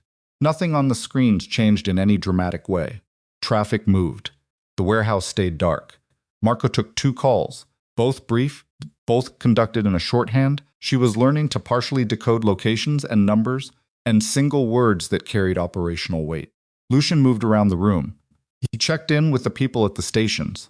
He looked at his phone twice, both times putting it down without expression. At 8:30, one of the station operators said something that made Marco move to his screen. Vehicle, Marco said. Blue panel van, 3 blocks out. The traffic camera feed shifted on one of the screens, tracking a vehicle Amani couldn't immediately distinguish from other vehicles, until the operator zoomed the feed, and she saw it a commercial van with unmarked panels, moving at an unhurried pace through the Port District streets. Is that them, she asked? Could be a delivery. Marco was watching it. Let it play. The van moved 2 blocks and turned. Disappeared from the frame. The operator shifted to the next camera. Found it again. It was circling the block. Okay, Marco said quietly. Into his radio, eyes on possible lead vehicle, grid 4. Hold positions. Lucian had come to stand behind the operator's station. He was watching the van on the screen. His arms were folded. His face was completely still. Amani watched his face more than the screen. The van completed a second circuit. Slower this time. Looking for something, she said. Exits, Lucian said without turning. They're mapping exits. They didn't have the warehouse layout. No. He paused. That's the piece we didn't give them. She filed that. Turned her eyes back to the screen. At 8:51, the van parked on the service street, adjacent to the warehouse. 2 minutes later, a second vehicle arrived, a dark SUV, which parked at the opposite end of the same service street. Then a third, another van, this one from the north approach. Marco was on the radio continuously now, his voice low and controlled, the kind of voice that had spent years calibrating itself to sound unaffected, because sounding unaffected kept other people functional. 3 vehicles confirmed. Establish outer cordon. Do not engage until primary enters the building. Amani had both hands flat on her thighs. She was very aware of her own heartbeat, which had climbed to somewhere it didn't usually go, and was staying there with a steady insistence that she breathed against, carefully, trying to keep her face doing what she needed it to do. Then her phone buzzed. She looked at it. It was a number she didn't recognize. Not Talia. Not anyone in her contacts. A number that had a Savannah area code and nothing else to identify it. She stared at it for a half second. Picked it up. Yes. A voice she had never heard before. Male. Older. Accented not heavily, but there, Eastern European in the architecture of his vowels.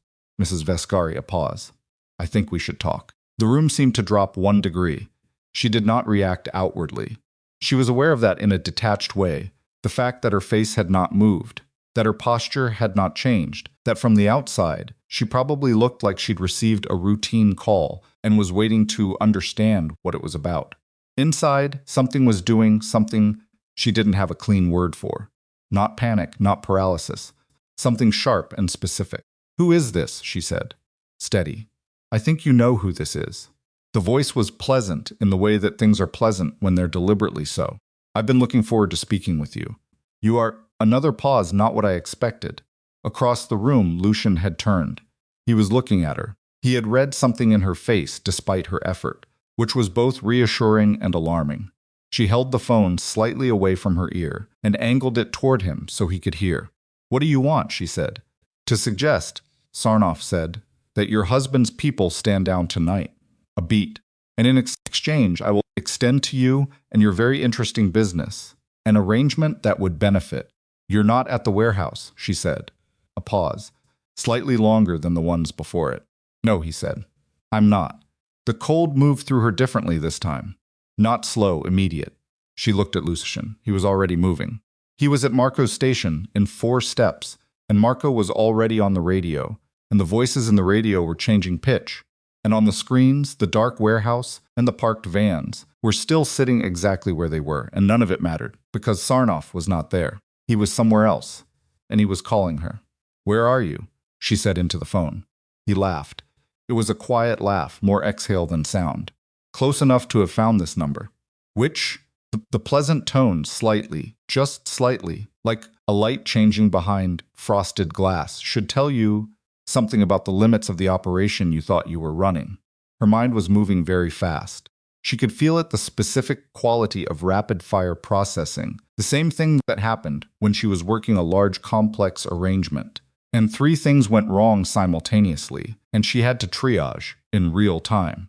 What did she know? What did she not know? What could she use? He had her number. He hadn't had her number 4 days ago, when the false schedule went through. She was certain of that Marco's team had swept her contact information. So he'd gotten it in the past 4 days, which meant either there was a channel they had not closed, or he had physical proximity to someone who had it. Talia. Talia's personal phone. She had given Talia the studio's main line. Yes, but she had also given her the personal cell 2 years ago for emergencies, and that number had sat in Talia's contacts since. You've been watching Talia's phone, she said. Another pause. You're faster than your husband's people told me. What did his people tell you? That you were a florist who happened to be married to a dangerous man. Something in the voice shifted again. Not pleasantness now.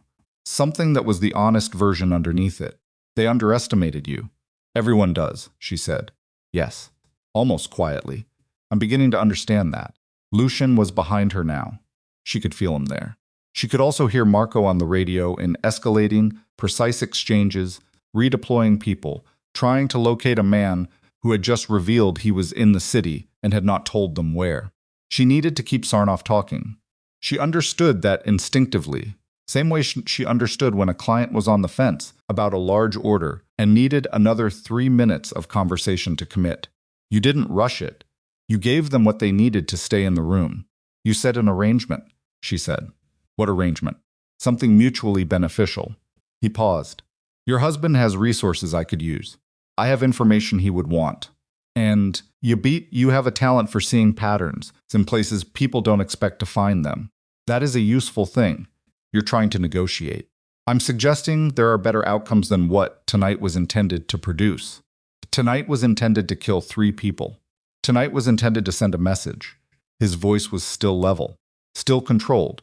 The message has already been sent. Your husband knows now that he cannot protect what he values by keeping it secret. He knows I can reach you. Her phone hand was completely steady. She noticed this in a distant, almost curious way. "You're not calling to negotiate," she said. "You're calling because you want to know where I am." A silence, shorter than the ones before. Only 2 seconds. But it told her everything she needed to know about whether she was right. She took the phone from her ear and covered the mic with her thumb. Looked at Marco. "He's trying to locate me. Triangulate." Marco had already heard. He was off the radio and at her side in 3 steps. "We need to move you." "No, Lucian." Firm, immediate. It could give us his position if no. Lucian looked at Marco with an expression that closed that avenue completely. Then he looked at Amani. She put the phone back to her ear. Sarnoff was still there. She could hear the ambient silence of wherever he was. There was a quality to it, a texture.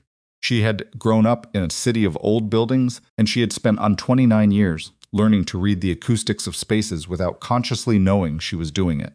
Whatever was behind his voice was large, high-ceilinged. She heard barely, almost below threshold, something that might have been the low-frequency presence of water, or the sound of something mechanical, distantly industrial. Port District. He was in the Port District.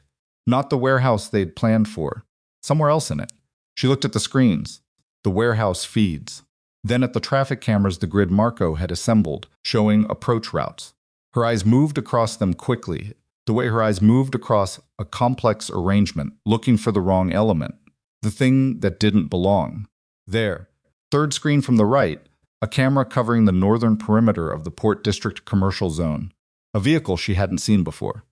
Parked perpendicular to the road in a position that gave it sight lines to 2 streets simultaneously. Sat there for, she looked, at the timestamp 41 minutes. "Marco," she said. She didn't move the phone. Third screen right. Parked vehicle. 41 minutes stationary. Marco looked. His jaw moved. Into the phone she said, "You have a good view from where you're sitting." A pause. "Excuse me," Sarnoff said, northern perimeter. "You can see the service road approach from there. Which means you've been watching us watch the warehouse, and you're pleased with yourself about that." A longer pause. The pleasant quality in his voice was entirely gone when he spoke again. "You shouldn't be talking to me right now." "Why not?" "Because the conversation you think we're having is not the conversation we're having." She felt it then, not in her mind, which had been running at full speed for the last 9 minutes, but in her chest. A specific, physical sense of something pivoting. "The conversation you think we're having." She turned it over. He had called her. He had kept her on the phone. He had asked questions designed to determine her location, and she had deflected, and in deflecting had given him enough ambient response to know she was in an enclosed space with screens and radio equipment. "He knows we have a command post," she said, loud enough for Marco. "He's not trying to find me specifically. He's trying to find the room." Marco was already on the radio. "All teams confirm visual security on approach routes too." A sound came through the radio that was not a voice. It was percussive, short, and then there was a voice tight and controlled, and reporting something in abbreviated operational language that Marco's face absorbed and translated in real time. And she watched his face do it and knew before he said anything that the thing that had happened was not good. "East entrance," Marco said. Someone walked through the lobby. Walked through not a breach. A person. Alone. He was listening to the radio. Male. Older, silver hair. He looked at Amani. "He's in the building." Sarnoff had never been at the Port District. He was here. He had been here. She ran it back. Fast. The call. 9 minutes, the triangulation attempt that she'd had deflected, which had not been about her location at all, which had been about whether there was a command post in this building, whether people were here, whether this address was active. The call was a distraction. The call was to keep her on the phone while he walked through the lobby. She hung up. She turned. Lucian was already looking at the door. "He's coming up," she said, and from somewhere in the building below them, she heard the elevator engage. The next 4 minutes were not clean. Nothing about it was. Marco had 2 of his people in the stairwell within 60 seconds, and 2 more positioned at the elevator bank, and the room reconfigured itself from a surveillance command post into something else. Very quickly, furniture moved, positions changed, the screen still running, the radio voices still coming through in that controlled clip language. Lucian put his hand on her arm, back corner. "I'm not Imani." One word. The way he said it, not harsh, not panicked, but with a specific gravity that she had learned to respect. Back corner, please. She went to the back corner. She stood there and she breathed and she watched. The elevator reached the third floor. The doors opened. Viktor Sarnoff walked out alone, which was either the most arrogant thing she had ever seen or the most calculated thing she had ever seen, and she decided in approximately half a second that it was both. He was older than she'd expected from the voice, mid-60s, lean, silver-haired, with a face that had the particular quality of a face that had spent decades not revealing what was behind it. He wore a suit that was expensive in a way that didn't announce itself. He looked, she thought, distantly, like a man who ran something. The specific bearing of authority held so long, it had stopped being something you performed and had become something you simply were. He stopped when he cleared the elevator doors, took in the room, took in Lucian, took in Marco and the people at the stations and the screens. His eyes found her in the back corner. He looked at her for a moment, just a moment. Then he looked back at Lucian. "Your wife," he said, "is remarkably difficult to distract." His voice was the same as on the phone. Still that controlled pleasantness. "I want you to know I mean that as a genuine observation." Lucian said nothing. He stood between Sarnoff and the rest of the room, with the specific quality of someone who has been in rooms like this before, and understands that the next 30 seconds matter more than anything that has happened in the past 7 days. "You came alone," Lucian said. "I came to talk. You sent 3 vehicles to a warehouse tonight, as a demonstration, not an execution." Sarnoff's eyes moved briefly around the room again, cataloging. "The vehicles will stand down when I make a call, which I will make when we've had a conversation." "You don't negotiate from strength," Lucian said.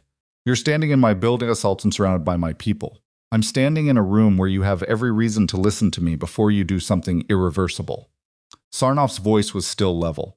Still that terrible controlled pleasantness. "Because I have information you need about a conversation that is happening right now in a city 400 miles from here, in a room you have no coverage on, involving people whose names you will very much want to know." The room was very quiet. Lucian's face did not change, but Amani from the back corner saw something in him shift.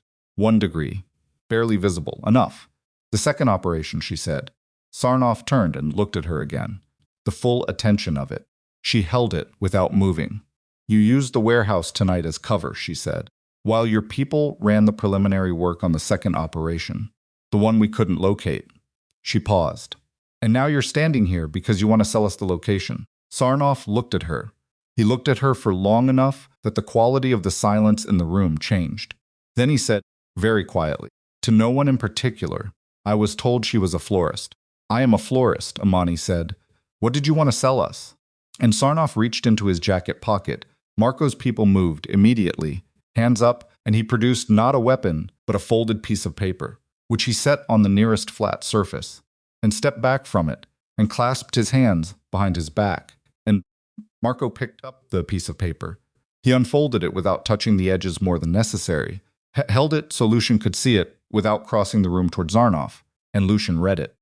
Amani watched Lucian's face while he read it, which told her more than the paper would have. His expression did not change. That was the information. A man who had spent 20 years in rooms like this had learned to keep his face from doing anything useful.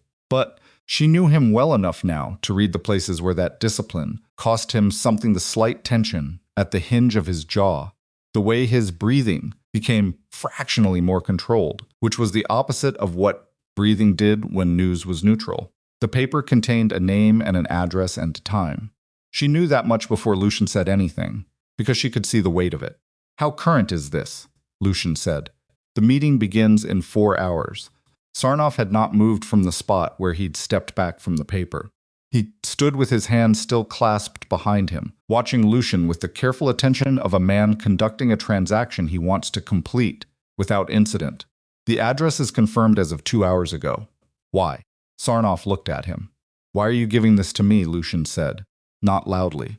The question was flat and direct, and it was the right question. Amani had been about to ask it herself. "Because the people in that room are not people whose consolidation of power benefits me." Sarnoff's voice was measured. "Your operation and mine have coexisted for years, with a degree of mutual inconvenience. The people in that room represent a different category of problem. If they complete what they're planning tonight, the balance in this region changes in ways that are bad for both of us. You expect me to believe you came here out of mutual interest. I expect you to verify the address before you decide what you believe. A pause. You have 4 hours. Spend 30 minutes verifying it. That still leaves time. Lucian looked at Marco. Marco was already on his phone. The room held its breath.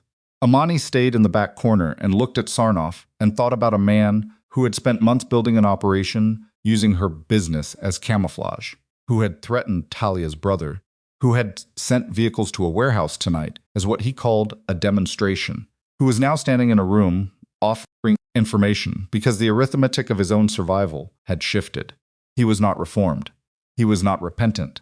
He was a man making a calculation, and the calculation had led him here, and that was the only version of him that existed, and probably ever would. She looked at him and she thought, I see exactly what you are. And she thought, that's enough. Seeing it is enough. She didn't say anything. Marco's verification took 22 minutes. 22 minutes. The Trump operated at a specific frequency of controlled urgency. People made calls. Information moved. The screens shifted. Camera feeds pulling up new locations. A city street she didn't recognize. A building in a commercial district on the north side.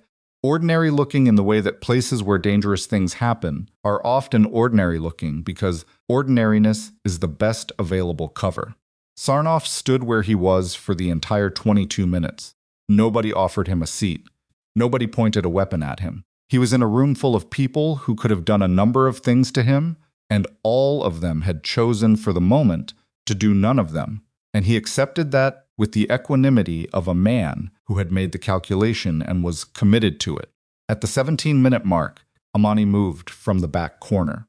She walked across the room to where one of the operators had a secondary screen showing a street-level camera feed, and she stood next to the operator and looked at the building on the north side. Brick. 4 stories. A loading entrance on the ground level.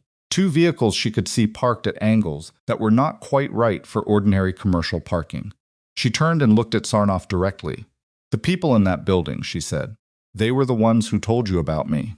After the reunion footage. Sarnoff met her eyes, yes. They pointed you at me as a vulnerability.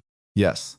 And when that didn't work the way they expected, it created a problem for their broader plans, he said. Yes. He paused.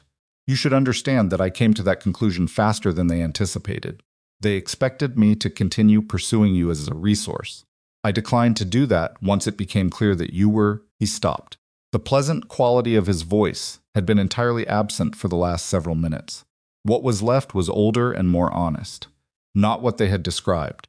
Imani looked at him for a moment. What had they described? She said. An accessory, he said simply. A woman attached to power rather than possessing any of her own. He said it without apology because it was not a confession. It was a statement of fact about what he had been told and what he had briefly believed. They were incorrect. Yes, she said, they were. She turned back to the screen. Marco came to Lucian's side. Address is confirmed. We have visual confirmation of at least 6 individuals in the building. Cross-referenced identities on 2 of them both are connected to a network that has been on our radar for 14 months. Lucian looked at Marco, then at the screen, then at Sarnoff. Your vehicle's in the port district, he said. We'll stand down when I make a call. Sarnoff's eyes moved to his jacket pocket. With your permission. The silence lasted 3 seconds. Make the call, Lucian said. Sarnoff reached carefully into his pocket and retrieved his phone and made a call that lasted 45 seconds and consisted almost entirely of a single sentence in a language Imani didn't speak. He put the phone away, looked at Lucian. Done, he said.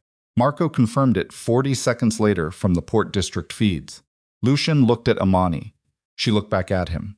What passed between them in that look was something that had no clean translation into words. It was the accumulated weight of 2 years of a hidden marriage and 7 days of a different kind of danger than either of them had navigated before, and the specific knowledge that the thing they had built together, not just the plan, not just the operation, but the actual daily texture of their life had been tested at a level neither of them had chosen and had held.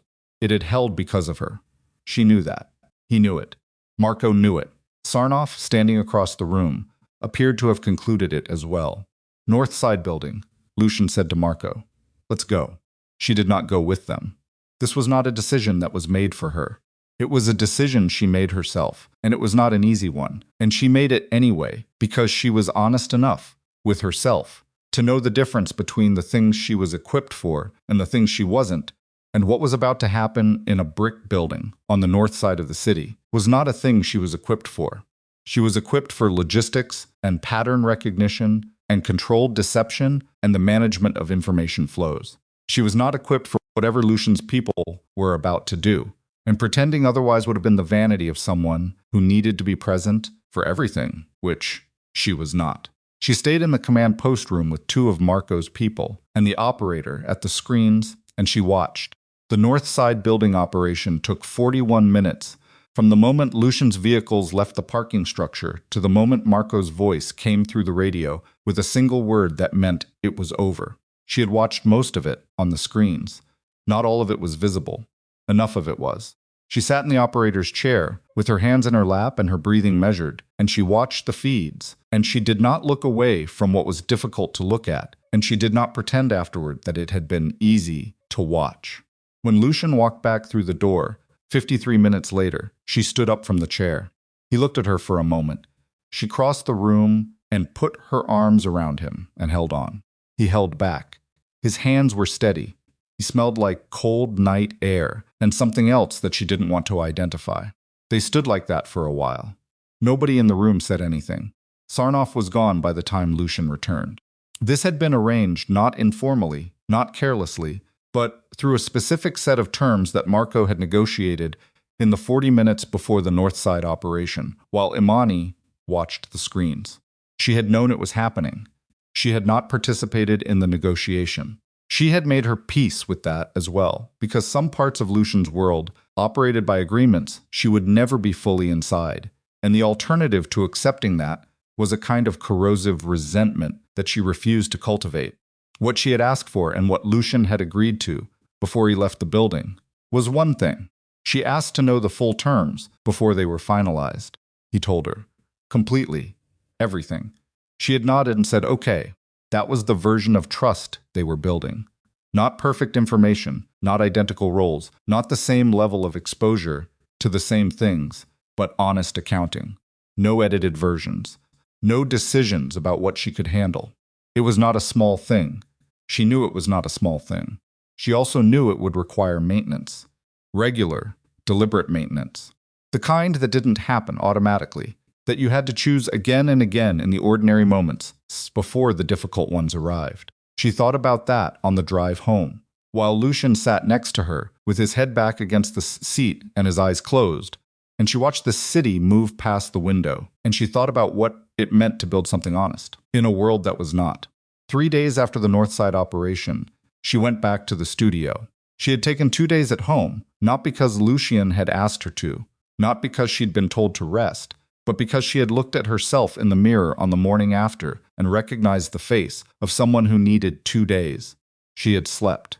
She had cooked things she wanted to eat. She had sat in the garden on the second afternoon and done nothing at all for 2 hours, which was harder than it sounded, and which she decided to practice getting better at. The studio on the third morning looked exactly the same as it always did. Brick, plants in the window, the smell of green when she pushed through the door. She stood inside the entrance for a moment. 4 years of her life in this space. The thing she had built when she had nothing but her own competence and stubbornness, and a lease she'd signed when she probably shouldn't have. 11 employees at peak, a waiting list, 2 hotel contracts, a reputation she had constructed one arrangement at a time, and it had been used, without her knowledge, without her consent, as camouflage for something ugly. She let herself feel that for a moment, cleanly, without minimizing it. Then she walked to her workbench and put on her apron and started working. The foundation event was Lucian's idea originally. She wanted to be honest about that, because some people, when they eventually learned the full story, which was a different timeline and a different conversation, might assume she had orchestrated everything, every part of it, and the truth was more complicated than that. He had come to her, 6 weeks after everything, and said, "You mentioned once that you wanted to do something with the studio, beyond the business. something that mattered in a different way. She had said, "I said that 2 years ago." I know. I remembered it. She had looked at him for a moment. "What are you suggesting?" "I'm not suggesting anything. I'm telling you that if there's something you want to build, the resources exist to help you build it." And that I think he had paused, which was unusual for him, that what happened to you when you were younger, and what happened with the studio, and the women who were in the situations you were in before you built your way out of them. I think those things are connected, and I think you know how to connect them in a way I don't. She had thought about that for a long time. The foundation took 4 months to establish. She did most of the structural work herself, with help from a lawyer she trusted and an accountant she'd been using for 3 years. It was designed specifically to help women rebuild financial independence after situations of emotional abuse and humiliation. Not a vague mission, but a specific one with specific services: business mentorship, legal advocacy, transitional housing grants, access to vocational resources. She named it herself. She named it Belrose, which was her name before Vescari, and remained her name inside the hyphen, and she would not have named it anything else. The gala was held 6 months after the North Side operation, on a Saturday evening in October, at the Estelle Grand Hotel, the same venue where the reunion had been held, which was not an accident. She had chosen it deliberately. Lucian had not asked her about the choice, which meant he understood it. The ballroom was transformed. She had designed the floral installation herself, working with her team over 3 weeks, and the result was something that stopped people in the doorway. When they entered, thousands of blooms cascading from scaffolded structures above the dance floor, arranged in waves that moved from deep crimson at the perimeter to white at the center. White orchids at the heart of it, phalaenopsis, perfect specimens. She had chosen them on purpose, too. The things that had been used to surveil her, to threaten her, to mark the weeks of a danger she had navigated. By paying attention and refusing to be furniture, she had taken them and made them the centerpiece of a room full of people who were there to do something good. That felt right to her. That felt like the right thing to do with something that had been used badly. She moved through the early part of the evening in the way she moved through most things that required social performance, with warmth that was genuine and energy that was managed. The particular calibration of a woman who genuinely liked people and also knew her own limits. She talked to donors. She talked to women who had come through the programs the foundation had quietly piloted in the first 2 months. She talked to a city council member who had been unexpectedly enthusiastic about the initiative and whose enthusiasm she was choosing to take at face value, pending evidence to the contrary. Darnell was there. He was wearing a suit that he had texted her 14 photos of before buying, seeking her opinion on each, and she had given her honest assessment of all 14, and he had bought the one she'd ranked 5th, which was exactly what she had expected him to do, and which looked, she admitted privately, quite good. You look, he started, when he found her near the bar in the early evening. Don't.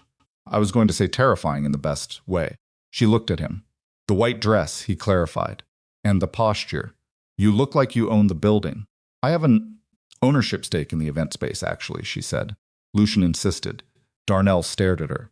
I'm sorry? He thought it was a reasonable investment. Of course he did. Darnell shook his head slowly. Of course, she laughed. The first real unguarded laugh she had produced in what felt like weeks. And it surprised her with how good it felt, the simple physical fact of it. The way it loosened something in her chest she hadn't known was still tight. She saw Grant an hour into the evening. He was near the entrance, which told her he had arrived late and had perhaps considered not arriving at all. He was with no one she recognized. He had dressed well, which was the one consistent thing about him. He had always known how to dress. He looked older, softer, in more than just the jaw. She saw him see her. She watched his face. Do something complicated, and then become carefully neutral. She looked at him for exactly as long as it took her to confirm what she already knew, which was that she felt nothing in particular. Not anger, not satisfaction, not the old compression in the chest, just recognition. The way you recognize a piece of furniture you once stubbed your toe on and have since moved out of the way. She turned back to the person she had been talking to. That was all. She did not think about it again for the rest of the evening, because she had better things to think about. Lucian found her at 9:15.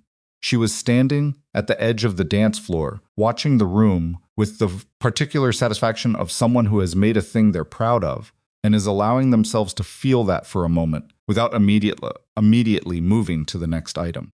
The installation above the floor was doing exactly what she had designed it to do. The light moved through it in a way that made the white orchids glow, made the whole room feel like it existed inside something alive. He appeared beside her. She felt him before she saw him, that specific warmth, the way the air organized itself slightly differently when he was close. The room looks, he started. I know, she said. He was quiet for a moment. Then, ready? She looked at him. He had spent 2 hours working the room himself. She had watched him do it. The way he moved through a space, the deliberate care he took with the specific donors and city figures and foundation partners she had briefed him on. He had done it without being asked. He had done it because it mattered to her, and the things that mattered to her had become, over 2 years of a marriage that had been built quietly and privately, in the margins of a life that didn't allow easy domesticity, the architecture of his days as much as hers. She looked at him for a moment. She thought about a Tuesday in April, 11 in the morning, dried foam on her forearms, a man who had sat on a bench and waited, and had not once looked at his phone.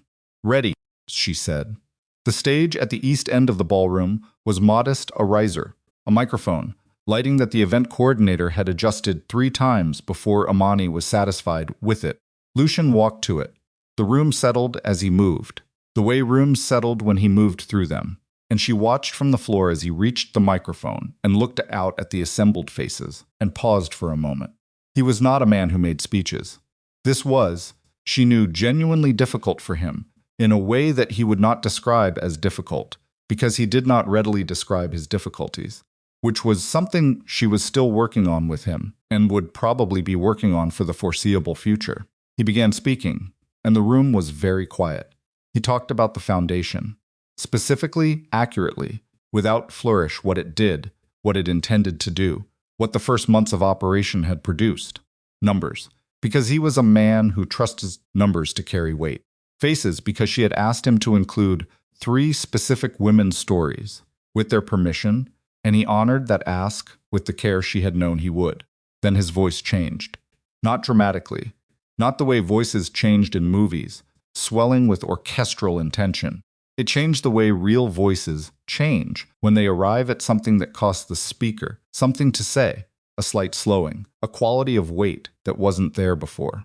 The woman who created this foundation, he said, was told, at a point in her life when she was still building the person she would become, that her body and her race made her less deserving of respect, less deserving of success, less deserving of being chosen.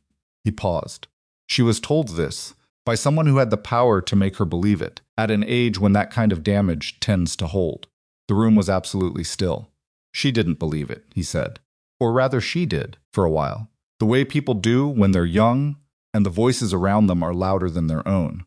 And then she did the harder thing, which is she built her way out of it. Not because someone rescued her, because she decided on her own that the story she had been handed was not the story she was going to live. Imani was looking at the floor. She was not going to cry in this ballroom. She had said that firmly and in advance. I am her husband, Lucian said, and there was something in his voice on those 3 words that she thought might stay with her for the rest of her life. And I want to say this clearly. In this room, in front of everyone here, I did not make her extraordinary. She was extraordinary before. I walked into her flower shop. I was simply the first person in her life to stop being surprised by it. She looked up. He was looking directly at her. This is Amani Belrose Vescari, he said. My wife, my equal, and the most intelligent person I have ever worked alongside or against. A brief pause. And I suggest you take note of her foundation, because the women she intends to help are going to do things none of us have fully anticipated yet. He extended his hand. She crossed the ballroom. She was wearing ivory, not white. Ivory, which was different, which was warmer, which suits the particular to brown of her skin in a way that the dressmaker had understood and executed with a skill that made the garment feel like something she had always been supposed to wear. She had not altered the silhouette to minimize or redirect. It was the body she had. It moved, it occupied space. She had stopped apologizing for that. Specifically, And finally, at some point in the past several months, and she could not identify the exact moment it had happened, which told her it had happened, the way the real changes tend to happen gradually, underneath, until one day you look in the mirror, and the person looking back at you is someone who is no longer bracing. She took his hand. The room responded. She did not perform anything. She stood next to her husband, and she looked at the room, and she received what the room was giving without deflecting it or diminishing it. She let it land. Later, much later, after the donors had thinned and the caterers had begun the quiet work of clearing, and the installation above the dance floor was casting its last light across an emptying room, she stood with Lucien on the terrace that ran along the hotel's east side. The night was warm, the way Savannah nights were warm. In October, not the heavy press of summer, but something gentler, the air having learned to hold heat without insisting on it. The lights of the city were visible in the middle distance. Somewhere below them, the street sounds of an ordinary Saturday night. She had her shoes off, her feet on the cool stone of the terrace. She had done this at the 5-year mark of running the studio, too. At a client event she'd floated, and at her friend Priscilla's wedding, and at 2 other occasions she could name, she always ended up barefoot eventually, because the shoes were always beautiful, and always cost her, after several hours, and she had stopped pretending otherwise. Lucien was standing next to her, jacket off now, draped over the railing. His sleeves still rolled. He was looking at the city. Sarnoff, she said. Not a question, just his name, because there were things they hadn't finished discussing, and this felt like the right time. His organization is dismantled, Lucien said. The people from the North Side operation, the ones who pointed him at you, initially they're no longer a concern. And Sarnoff himself, a pause, has chosen to relocate his operation significantly further from this region. She thought about that. About the man in the suit who had stood in the command post room and looked at her with genuine recalibration happening behind his eyes. A dangerous man who had made a specific calculation and had, to some extent, honored it. She did not think he was good. She did not think the calculation was permanent. She thought it was what it was, a man, recognizing the limits of a particular situation and adjusting accordingly. And the hub manager, she said, his debt is cleared. He's been connected with people who can give him legitimate work. He made a bad decision under pressure. He cooperated. A pause. He's not a villain. No, she agreed. Most of them aren't. She looked at the city. They're just people who made bad choices when someone with power applied pressure in the right place. Like Talia. She had thought about Talia every day for the past 6 months. Not in the consuming way of unresolved resentment, but in the quiet way of something that needed to be carried. Talia's brother's debt was gone. Lucien had handled that without being asked, which was one of the things she chose. Still, to love about him the way he sometimes handled the things she needed handled before she had to ask. Talia herself had not returned to the studio. She was working somewhere else, which Amani knew from Darnell, who had run into her twice. She looked okay, Darnell had said.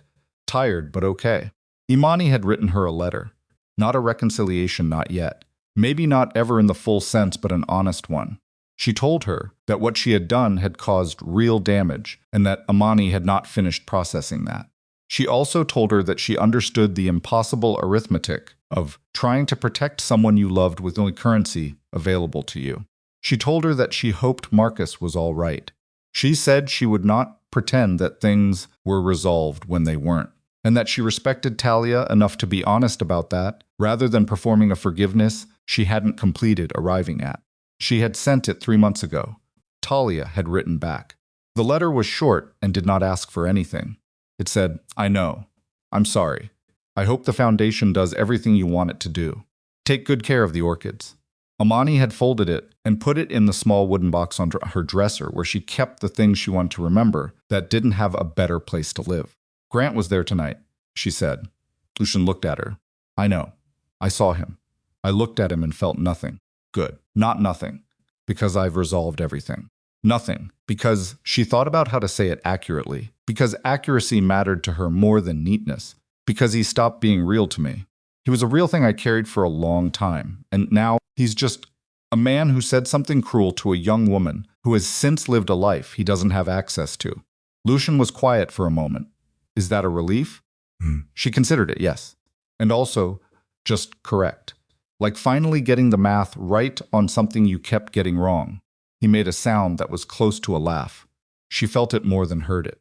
She leaned her shoulder against his arm. Not the full lean of someone who needs to be held up, but the particular lean of someone choosing closeness because they want it, not because they're falling. He said something tonight, she said on the stage. Several things. About me being extraordinary before you walked into the shop.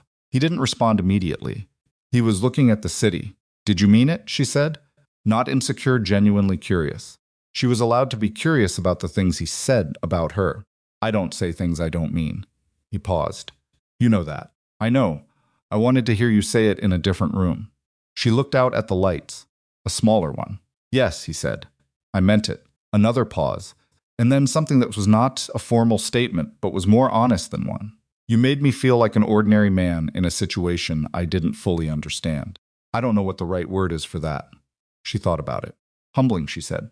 Yes. Quietly. That. She was quiet for a while. The city held its Saturday evening below them. The terrace light was low and warm. Inside, the last of the event sounds had softened to the baseline of a hotel going about its night. She thought about a Tuesday in April, 11 years before that one. A different Tuesday, when she had stood in front of a mirror in the clothes she'd saved for, and looked herself dead in the eye and said, "You have nothing to hide."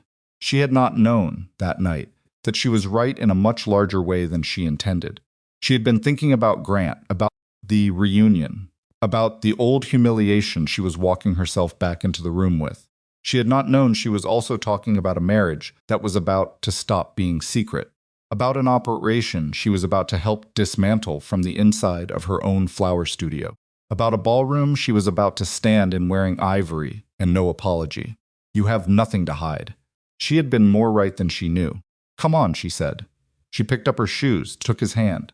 They walked back into the warm light of the hotel, and the night closed quietly behind them, and the white orchids swayed in the faint current of the air above the empty dance floor, and there was nothing left to hide, and no one left to fear. And the city of Savannah went on doing what cities do, holding everything that had happened inside its old bones, indifferent and permanent and entirely unimpressed, the way places are when they have seen enough human living to understand that the remarkable thing is never the story. The remarkable thing is always the person who survived it and chose, afterward, to something good with what they had left. Amani Belrose Vescari walked out of the ballroom, holding her shoes in her husband's hand, and she did not look back. She didn't need to. She knew exactly where she had been. And she knew, with the specific quiet certainty of someone who has earned it, exactly where she was going.